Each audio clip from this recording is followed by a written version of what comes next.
কল্যাণ রায়ের কথা বলছি। উনি কি বিবাহিত? হ্যাঁ। মাথা নিচু করে শান্তিলতা বললেন। কিন্তু যখন পরিচয় হয় তখন তা আমি জানতুম না। জানতে পারি বছর দুয়েক বাদে, ওই 95-এরই গোড়ায়। আজ শুনছেন শান্তিলতার অশান্তি, পঞ্চম পর্ব। আমাদের চ্যানেলটি সাবস্ক্রাইব করে আমাদের পাশে থাকবেন, আর যারা ইতিমধ্যেই সাবস্ক্রাইব করেছেন তাদের অসংখ্য ধন্যবাদ। কি করে জানলেন? ওর স্ত্রী আমাদের অফিসে এসে আমার সঙ্গে দেখা করেন। সঙ্গে একখানা চিঠি নিয়ে এসেছিলেন, আমারই চিঠি, কল্যাণকে লেখা। ওহ, দ্যাট ওয়াজ হরিবল। সদানন্দবাবু বললেন, এই এসে খুব কান্নাকাটি জুড়ে দিয়েছিলেন বুঝি? কান্নাকাটি নয়, হট্টগোল। সঙ্গে মাস্তান টাইপের দুটো লোককে নিয়ে এসেছিলেন। বললেন তাঁর ভাই।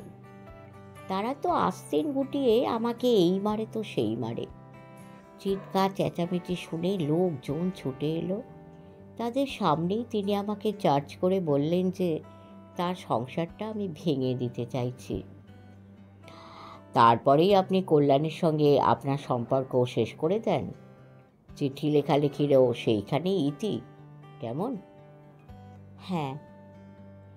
তাহলে তো সব মিটেই গেল। যা বললেন সবই তো আপনার বিয়ের আগেকার ব্যাপার। আর ধনঞ্জয় মিত্র যেহেতু বুদ্ধিমান মানুষ, তাই আমি ধরেই নিচ্ছি 34 বছরের একটি মেয়ের জীবনে যে এমন 2-4টে অ্যাফেয়ার থাকা খুবই স্বাভাবিক, এটা তার হিসেবের মধ্যেই ছিল। এখন প্রশ্ন হচ্ছে, বিয়ের পরে তার জেদ টানা হয়েছিল কিনা। আপনি বলছেন টানা হয়নি, আপনিও টানেননি, কল্যাণ রায়ও টানেননি। And I repeat, I trust my clients. ব্যাপারটা তাহলে শেষমেশ এই দাঁড়াচ্ছে যে আপনাকে অন্তত এই ব্যাপারে সন্দেহ করার কোনো কারণই আপনার স্বামীর নেই। শান্তিলতা আবার ঈষৎ অসহিষ্ণু ভঙ্গিতে তার কাঁধ ঝাঁকালেন।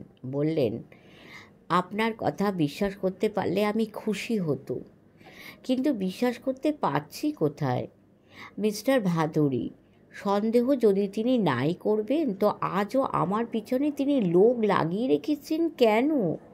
কেনই বা তাদের নজর এড়িয়ে আমি কোথাও যেতে পারছি না? আমার পিছু নিয়ে তারা এখানে পর্যন্ত এসেছে। আবার যে মুহূর্তে আপনার এখান থেকে বেরিয়ে আমার মাতিজ আমি স্টার্ট করব, তখনই সাইড গ্লাসে চোখ রাখলেই দেখতে পাবো সাদা ওই অ্যাম্বাসেডারটাও আমার পিছু পিছু আসছে। না মিস্টার ভাদুড়ি, তার সন্দেহ যায়নি। ভাদুড়ি মশাই সঙ্গে সঙ্গে কিছু বললেন না। একটুক্ষণ চুপ করে থেকে সামান্য হেসে বললেন, আপনি বোধহয় আমার কথাটা ঠিক মতো শুনতে পাননি। আমি তো এমন কথা বলিনি যে আপনার স্বামী তাঁর তাবৎ সন্দেহ থেকে মুক্ত হয়ে গেছেন। তাহলে আপনি কি বললেন?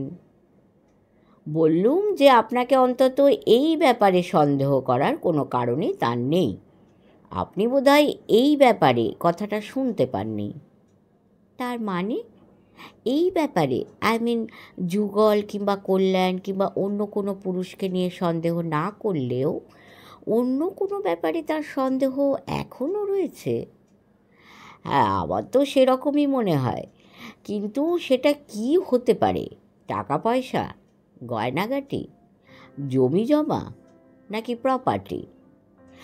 বাই দ্য ওয়ে, ব্যাংকে যে টাকাটা আপনার স্বামী আপনার নামে ডিপোজিট করে দিয়েছিলেন, তার থেকে কি বড় কোনো অ্যামাউন্ট আপনি ইতিমধ্যে তুলে নিয়েছেন, কিংবা চেক কেটে ট্রান্সফার করেছেন অন্য কারো অ্যাকাউন্টে? না তো, অন্যের অ্যাকাউন্টে ট্রান্সফার করার তো কোনো প্রশ্নই উঠছে না। নিজের দরকারেও সেই 25 লাখ টাকার এক পয়সাও আমি তুলিনি, তোলার দরকারও হয়নি। পরে যদি দরকার হয় তো তুলব ঠিকই, তবে ওটা ছাড়াও তো আমার নিজের কিছু পয়সা কড়ি আছে। আপাতত তাই দিয়েই মোটামুটি চালিয়ে নিচ্ছি। গয়নাগাটি? আমার নিজের কিছু ছিল, এই যা পড়ে আছে, এছাড়াও অল্প কিছু। উনি অবশ্য বিয়ের পরে প্রচুর গয়না দিয়েছেন, কিন্তু সেসব তো আমি ব্যবহার করি না। সেগুলি কোথায় থাকে? বেশিরভাগই থাকে বাড়ির ভল্টে, তবে মাঝে মধ্যে ব্যবহার করার দরকার হতে পারে, তো তাই আমাদের শোবার ঘরের আলমারিতেও অল্প কিছু থাকে। বাড়ি ছেড়ে বেরিয়ে আসার সময় তার কিছুই আপনি সঙ্গে করে আনেননি? না, আনার কোনো ইচ্ছেই হয়নি। অবশ্য ইচ্ছে হলেই যে আনতে পারতুম তাও তো নয়। ভল্টে চাবি তো আমার স্বামীর কাছে থাকে, বাকি রইল ঘরের আলমারিতে রাখা গয়না। না, তাও আনিনি, আলমারির চাবিটাও না। অল্প কিছু জামা কাপড় বার করে সুটকেস গুছিয়ে বাড়ি থেকে বেরিয়ে আসার আগে চাবি তোরা আমার স্বামীর হাতে তুলে দিয়ে এসেছে। বিয়ের শর্ত হিসেবে কলকাতা কি অন্য কোনো জায়গায় কোনো ল্যান্ডেড প্রপার্টি কি ম্যাক্রো বিল্ডার্সের কোনো অংশ কি আপনি ওকে দিয়ে লিখিয়ে নিয়েছিলেন? না, কেনই বা লিখিয়ে নেব? ওর কাছ থেকে কি পেয়েছি আপনি তো জানেন। 25 লাখ টাকা, বালিগঞ্জ সার্কুলার রোডে একটা ফ্ল্যাট, আর এই মাতিস গাড়িটা। তা সে কি কিছু কম হলো? এর বেশি আমার দরকারও নেই, চাইও না। তাহলে উনি আপনাকে সন্দেহ করছেন কেন? প্রায় আত্মমগ্নভাবে যেন নিজেকে শুনিয়ে ভাদুরী মশাই বললেন, প্রেম ট্রেম নিয়ে যে এখন আর সন্দেহ করছেন না, করার কোনো কারণও নেই বলেই সন্দেহ করছেন না, সে ব্যাপারে আমি নিশ্চিত। অথচ সন্দেহ যে করছেন তাও তো ঠিক না হইলে তিনি 24 ঘন্টায় স্ত্রীর পেছনে এইভাবে লোক লাগিয়ে রাখতেন না। তাহলে কি নিয়ে সন্দেহ করছেন? আর টাকা নিয়ে? কিন্তু উনি প্রভাবশালী লোক। যে ব্যাংকে উনি আপনার নামে অ্যাকাউন্ট খুলে 25 লাখ টাকা জমা রেখেছেন, সেটা আপনি তোলেননি কিংবা ট্রান্সফারও করেননি, সে তো উনি ইচ্ছে করলেই জেনে যেতে পারেন। এতক্ষণে নিশ্চয়ই জেনেও গিয়েছেন। তাহলে বাকি রইল গয়নাগাটি, কিন্তু তাও তো রয়েছে ওরই হেফাজতে। কোনো প্রপার্টি কি ব্যবসার অংশও তো আপনাকে উনি লিখে দেননি। তবে সন্দেহটা তবে কি নিয়ে? বুঝতে পারছিলুম ভাদুরী মশাই একটা ধাঁধার মধ্যে পড়ে গেছে। ধাঁধা মানে গোলক ধাঁধা, যা থেকে বেরোবার রাস্তাটা তিনি খুঁজে পাচ্ছেন না। তাঁর চোখ মুখে এমন একটা ক্লান্তি ও অসহায়তার ছাপ ক্রমশ ফুটে উঠছিল, যা আমি আগে কখনো দেখিনি। সমস্যা যাই হোক না কেন, সবসময় তিনি চটপটে ও সপ্রতিভ।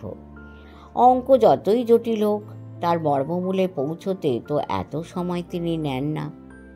অথচ আজ তিনি শুধু একটার পর একটা প্রশ্নই করে যাচ্ছেন। এখন অবশ্য প্রশ্নও আর করছেন না, আত্মমগ্নভাবে কথা বলতে বলতে এক সময় চুপ করে গেছেন। আমরাও কেউ কিচ্ছু বলছি না, ঘর একেবারে স্তব্ধ। হঠাৎই সেই স্তব্ধতাকে ভেঙে ভাদুরী মশাই বললেন, অনেক রাত হয়ে গেল, প্রায় 10টা বাজে। আর মিসেস মিত্র, আজ আপনি বাড়ি যান। আমি একটু ভাবি। ইতিমধ্যে একটা কথা বলি আপনাকে, কাল আপনার মুখে একটা আতঙ্কের ছাপ দেখেছিল, সেটা আজও দেখছি। কিন্তু না, ভয়ের কিছু নেই। যদি কিছু হয়ও তো এখনই সেটা হবে না। আর তাছাড়া আমি তো আছি, আমি আপনার সঙ্গে যোগাযোগ রাখব। শান্তিলতা উঠে পড়লেন। কৌশিক ওকে গাড়ি পর্যন্ত পৌঁছে দিতে গেল। ফিরেও এলো একটু বাদে। ফিরে এসে বলল, সাদা অ্যাম্বাসাডারটা ওর পিছু ছাড়েনি।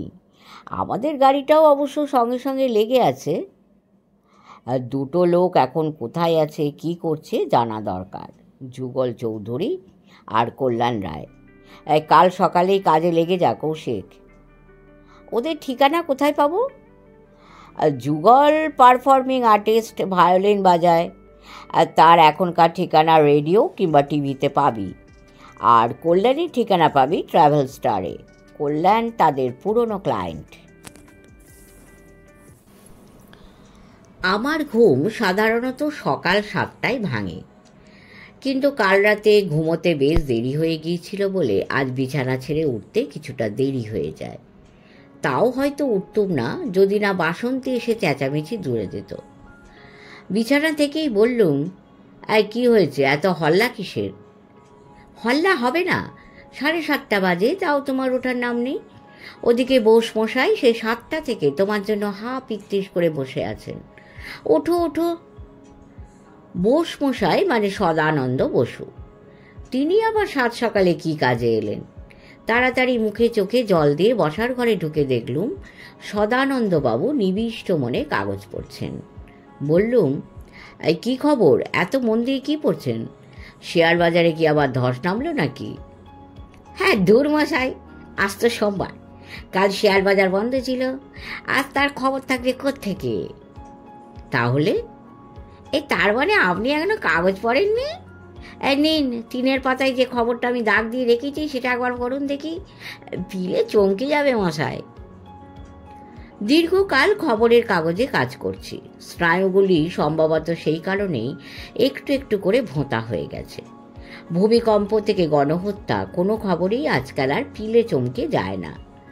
3-এর পাতার নিচের দিকে ছোট হরফের হেডলাইনের তলায় লাইন 8-10-এ যে খবরটা ছাপা হয়েছে সেটা একটু তাচ্ছিল্য ভরেই পড়তে শুরু করেছিল, কিন্তু খানিক পরেই আমার বুকের মধ্যে হঠাৎ ছ্যাঁত করে উঠল। খবরটা একেবারে যেমন পড়েছি সেরকমই তুলে দিচ্ছি। নিজস্ব সংবাদদাতা। কাল রবিবার রাত 10:30টায় উত্তর কলকাতার মহেশ ঘোষাল লেনে এক ব্যক্তির মৃতদেহ আবিষ্কৃত হয়েছে। ফোনে উড়ো খবর পেয়ে স্থানীয় থানা থেকে সেখানে পুলিশ পাঠানো হয়। নিহত ব্যক্তির মাথার পিছন দিকে গভীর ক্ষতচিহ্ন দেখে পুলিশের সন্দেহ পিছন থেকে ভারী কোনো বস্তু দিয়ে তাকে আঘাত করা হয়েছিল। পকেটে যে ভিজিটিং কার্ড ছিল তাতে জানা যায় নিহতের নাম কল্যাণ রায়, বয়স আনুমানিক 45 থেকে 50-এর মধ্যে। পুলিশ বলছে এটা রাজনৈতিক খুন নয়, ব্যক্তিগত আক্রোশ চরিতার্থ করার ঘটনা। তদন্ত চলছে। কাগজ থেকে মুখ তুলে সদানন্দবাবুর দিকে তাকাতে তিনি বললেন, সেই কল্যাণ রায় মশাই, মানে ওই গতকাল মিসেস মিত্র যার কথা বলছিলেন, কি আপনার মনে পড়ছে না? আরে ওই যার বউ গিয়ে মিসেস মিত্রের আপিসে খুব চোটপাট করেছিল। মনে আমার খুবই পড়েছিল, তা নইলে আর খবরের মধ্যে কল্যাণ রায় নামটা দেখে আমার বুকের মধ্যে ছ্যাঁত করে ওঠে। তবু মুখে যথাসম্ভব হাসি টেনে বললুম, আরে ছাড়ুন তো, এটা কোনো আনকমন নাম নয়, সারনেমটাও খুব কমন। কলকাতায় অন্তত 1000খানেক কল্যাণ রায় ঘুরে বেড়াচ্ছে, তার মধ্যে ইনি যে তিনি তা আপনি জানলেন কি করে? সদানন্দবাবু দমে গেলেন না, ভারী কিচারে বললেন, হ্যাঁ, আমার মন বলছে মশাই, আর হ্যাঁ, আর মন যা বলে তা কখনো মিছে হয় না। কথাটা যে সত্যি সত্যি ফলে যাবে তা কি তখন জানি? জানা গেল মিনিট 5 বাদে। ফোনটা বেজে উঠবার পরে ভাদুরী মশাইয়ের গলা, আজ তো আপনার আপিস আছে তাই না? হ্যাঁ, তা তো আছেই। আপিস থেকে বেরিয়ে কোথাও যাবার নেই তো, মানে কোনো বাংলা বর্ষবরণের উৎসবে কি ওই রকম কোনো ব্যাপারে আর কোথাও? হাসি চাপতে পারলুম না, বললুম, হ্যাঁ না, কোথাও যাবার নেই, আপিস থেকে সরাসরি বাড়ি ফিরব। তাহলে সদানন্দবাবুকে নিয়ে এখানে চলে আসুন। কি ব্যাপার বলুন তো? মিসেস মিত্র ফের ফোন করে কিছু জানিয়েছেন? না, বোধহয় ঘুম থেকে এখনো ওঠেননি। উঠুন, আজকের কাগজটা পড়ুন, তারপরেই নিশ্চয়ই ফোন করবেন। যা মনে হচ্ছিল সেটা চেপে গিয়ে বললুম, কেন, কাগজে কিছু বেরিয়েছে? সামথিং দ্যাট কনসার্নস হার? কি চুপ করে রইলেন কেন? বিস্ময়ে কথা সরছে না। আরে বসাই, আপনি খবরের কাগজের লোক, অথচ আজকের খবরের কাগজটাই এখনো দেখেননি? দৈনিক বার্তাবহর 3-এর পাতার নিচের দিকে একটা খবর বেরিয়েছে, দয়া করে সেটা একবার পড়ুন। ও, ওই রাজপথে হত্যাকাণ্ড খবরটা পড়েছি, কিন্তু এ কি সেই কল্যাণ রায়?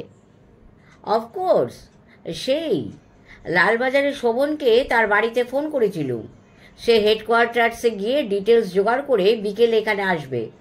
তবে ইতিমধ্যেই সে একটা খবর দিয়েছে, লোকটা নাকি এক্সপোর্ট ইম্পোর্টের ব্যবসা করত। যাই হোক, আপনারা চলে আসুন। রিসিভার নামিয়ে রেখে সদানন্দবাবুর দিকে তাকালুম। ভাদুরী মশাইয়ের কথা তিনি শোনেননি, শুনেছেন শুধু আমারই কথা। কিন্তু শুধু আমার কথা শুনেই যা বুঝবার বুঝে নিয়েছেন, নইলে অমন মিটিমিটি হাসবেন কেন?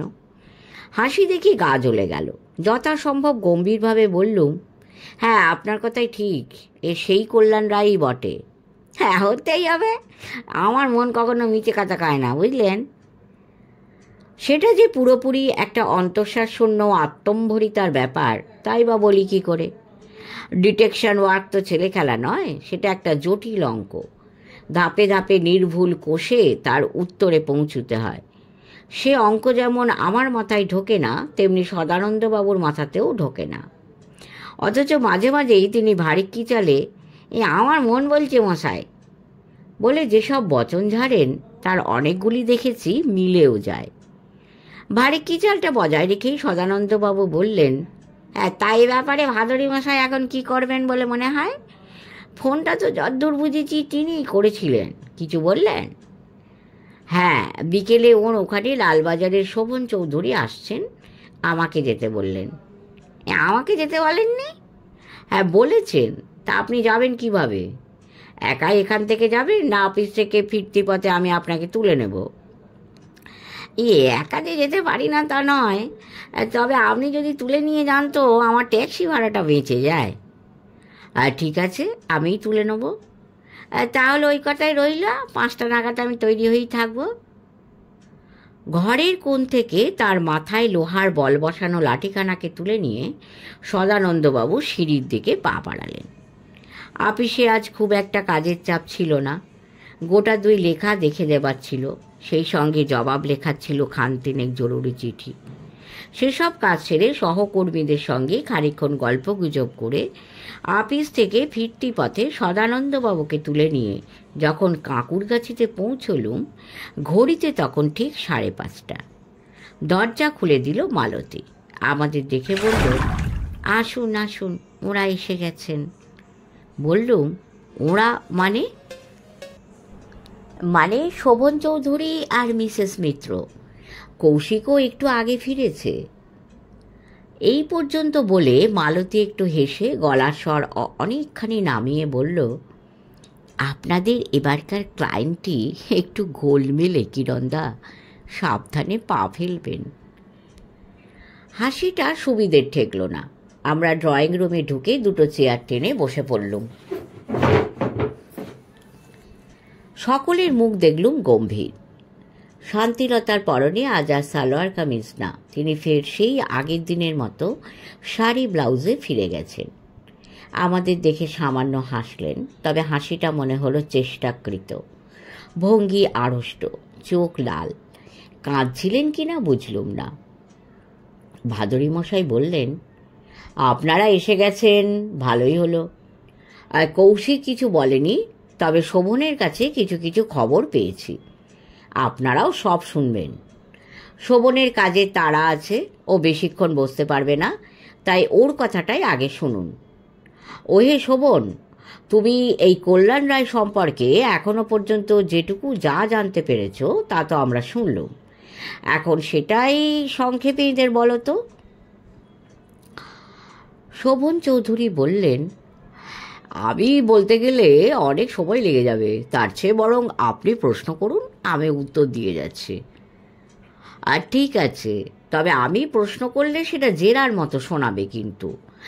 যাই হোক, লোকটির নাম যে কল্যাণ রায়, তা তোমরা কি করে জানলে? পকেটে ওনার ভিজিটিং কার্ড ছিল, তার থেকেই জানলাম। সে তো কাগজের খবরেও দেখেছি, কিন্তু ওর পকেটে পাওয়া গেছে বলেই যে সেটা ওরই কার্ড তা তো নাও হতে পারে।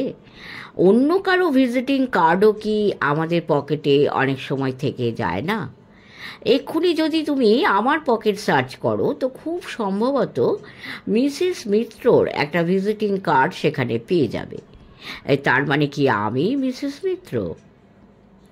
কথাটা শুনে সদানন্দবাবু হেসে উঠলেন, কিন্তু আমরা কেউই হাসছি না দেখে পর মুহূর্তে দেখলুম সামলেও নিলেন নিজেকে। শোভন বললেন, ওটা কালকের ব্যাপার। এখনো পর্যন্ত এই কার্ডটা ছাড়া পুলিশের হাতে আর কিছু ছিল না, কিন্তু আজ সকালে কল্যাণ রায়ের বউ এসে লাশ শনাক্ত করে বলেছে যে হ্যাঁ, ওটা তার স্বামীর ডেড বডি বটে।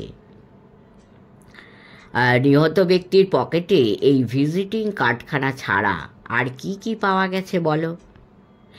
পাওয়া গেছে 2,500 টাকা, সবটাই 100 টাকার নোটে। যেই ওকে খুন করে থাক, সে টাকার জন্য করেনি। এটা কি করে বুঝলে? সিম্পল, টাকার জন্যই যদি খুন করবে তবে ভিকটিমের পকেটে সেটা থেকে গেল কেন? খুনি তো সেটা নিয়ে যেত। আর জোর করে কি তা বলা যায় শোভন? এমনও তো হতে পারে যে টাকার জন্যই ওকে খুন করা হয়েছে, কিন্তু ভিকটিমের চিৎকারে পাড়ার লোক জেগে যাওয়ায় খুনি সরে পড়ে। তাড়াহুড়োর মধ্যে পালাতে গিয়ে সে আর টাকাটা নিয়ে যেতে পারেনি। আবার এমন হওয়াও বিচিত্র নয় যে ভিকটিমের পকেটে টাকা আরও বেশি ছিল। তার কিছুটা খুনি কেড়ে নিয়েছে, কিছুটা সে ফেলে রেখেই পালায়। আপনি তাই মনে করেন? আমি অনেক কিছুই মনে করি। ভাদুরী মশাই হাসলেন। কেন মনে করি জানো? আমার তো তোমাদের মতো ওয়ান ট্র্যাক মাইন্ড নয়, তাই যাই ঘটুক না কেন সেটাকে দেখবার চেষ্টা করি নানান দিক থেকে, এমনকি খুনির দিক থেকেও। শোভন চৌধুরীর মুখেও এবারে হাসি ফুটল। বললেন, এই জন্যই বলে যে খুনি আর গোয়েন্দা আসলে একই পয়সার এপিট আর ওপিট। They have the same mindset.